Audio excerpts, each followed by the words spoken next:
Katoliko, wala may mga ributo sa mga santos sa ilang simbahan. Usa rito mag-ana, isukad masukad, wa pa gyud nahimong santos nila. Siya nang ilang pastor ilang founder, wa pa sila kabaw, galuwas magkatugwa.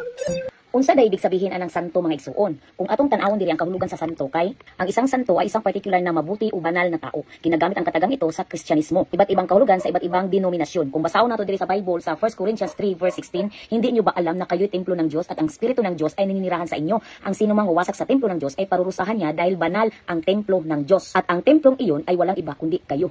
So ibig sabihin, Brad, so wala kay labot. Katura jud ay ang maluwas katong mga apostolis na useless lang imong pagpasakop diha sa imuhang pundok na ikaw mismo di man ka banal. Okay, kung kinsa katong nidawat kang Kristo, sudlan sa bala ang espiritu, gipakabanal sa Dios. So banal siya, santo siya. So kung dili nimo dawaton si Jesus sa imong kinabuhi, dili ka santo, dili ka banal. So wala kay apil, o di ka makaatog langit. Mao na siya pasabot mga igsuon. Kung dawaton nimo si Kristo sa imong kinabuhi, banal ka, kay gipuy-an ka sa banal na espiritu. Layo abas panabot nimo anang 1 Corinto 3:16 pastoya oy. Nya layo po kay panabot nimo sa mga puntos nga ako ang grace sa ako ang video. Number 1 sa ako ang grace nga video, nagsulti ko nganong na ay mga larawan sa mga santos sulod sa simbahan ug nganong wa mo mga rebulto sa mga santos tungod sa hinungdan kay wa pay na santos ninyo. I am referring to those Christians nga namatay nahimong heroes sa pagtuo. Kasumala pa na gano'n si Kristo, si bisan kinsa nga dili ako ikalimod. Dili usab nako sila ikalimod sa ako ang gitawag og amahan. Mo ni punto nako pastoya. Karon dirita sa imuhang punto nga pasensya na kaayo ha, nagpataka lang jud ka og tawag ining sabot. Nya ilhan kaayo ang imuhang panabot personal opinion and interpretation. And according sa balaang kasulatan, bawal ang personal opinion o interpretation. Gigamit nimo ang 1 Corinto kapitulo 3 verso 16 ang gipunto din ni San Pablo ang kaimportante sa atong lawas ang din ato panamas-tamasan. Buot na akong ipasabot dili nato bugal-bugalan ang atong lawas kay again figuratively ingon pang San Pablo templo kini sa Dios. Ang atong papuyon dinhi ang grasya. Ug kana nga grasya madawat nato pinaagi sa kamatayon ni Kristo, pinaagi sa gitawag og mga sakramento. Ang question, asan nimo na makuha ang mga sakramento sa inyong pundok? Wa mo may mga sakramento. Oh, makuha lang na kanang mao mga sakramento na asulod sa Santa Iglesia nga kung diin mao nang gitukod ni Kristong Iglesia.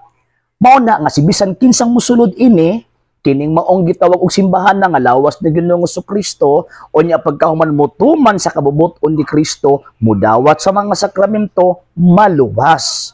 Ang naa sa gawas ini kay wa may mga sakramento wa pagyud musud sa iglesia nga gitukod sa tuong Ginoong Jesucristo maimpas gyud na pareha nimo. Oh, mo ni tawag ining punto ha. And lastly, atong giingon nimo nga dawaton lang si Kristo. Tawag ini nga masantos na ka-refer man na sa gitawag og kining perfection sa tao samtang buhi pa. Wala man na refer sa sanctification. Ang sanctification madawat after death. Kaya malangit man ka una kay grasya. So kanang perfection sa soul samtang buhi pa kamo na magdawat ka og tawag ining grasya. Dawaton si Kristo in what way? Pareha sa inyo nga maglingkod lang, magtungok ang mata, magpitok-pitok lang mata murag pikoy.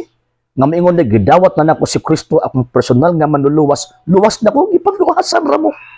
Gipangluwasan ra mo. Dili na mo gisulti sa balaang kasuratan na pastoya. Kanang giingon din nga dawaton si Kristo physical and spiritual na. Mao bitaw ni gamit si Kristo og mga dayag nga mga timaan aron ta makabalo nga gidawat nato ang Kristo.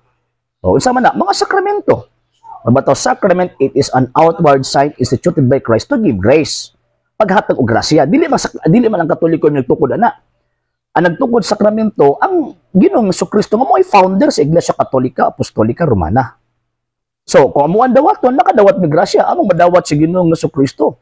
Dili nang murag damgo, nya mag-assume mo nga nangaluwas na mo. Damgo pastoya. Ayaw tudloin ang imong mga membro og imagination. Dili na mo ipagtulunan ni Kristo. Tudloin ang imong mga membro realidad. Og ang realidad wala sa inyong pundok nga giparehistro lang karon nga panahon kundi ang realidad naa sa iglesia gitukod ni Kristo. Walay lain mo nang importante magpasakop nga naman kinahanglan maging perfect. anang kalibutan na pinaagi sa grasya aron madawat ang sanctification dito sa langit. Gets? Pasaya?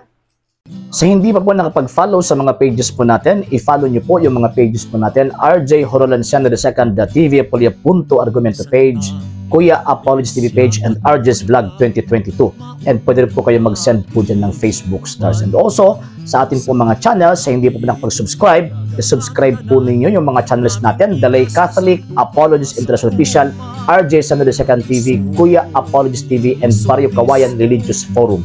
And pwede rin po kayo mag-send po dyan ng super sticker, super chats, and super thanks. And maraming salamat po sa mga kapatid at mga Katoliko na always pong tumutulong sa programa po natin. Maraming salamat po. Nang dahil po sa tulong at suporta po ninyo, ang programa pong ito, until now, andito pa rin po sa social media. And until now din po, nangangailangan pa rin po tayo sa tulong at suporta po ninyo dahil wala po kami magagawa rito mga sir, mga ma'am, kung wala po yung tulong at suporta po ninyo. Sa gusto pong tumulong, sa gusto pong sumuporta, pwede po ninyong ipadala ang tulong at suporta po ninyo sa pamamagitan po ng ating mga account numbers dyan po sa ating pong screen. And pwede nyo po kaming i-message sa ating pong page kung via remittance po yung papadala po ninyo. Maraming salamat po in advance.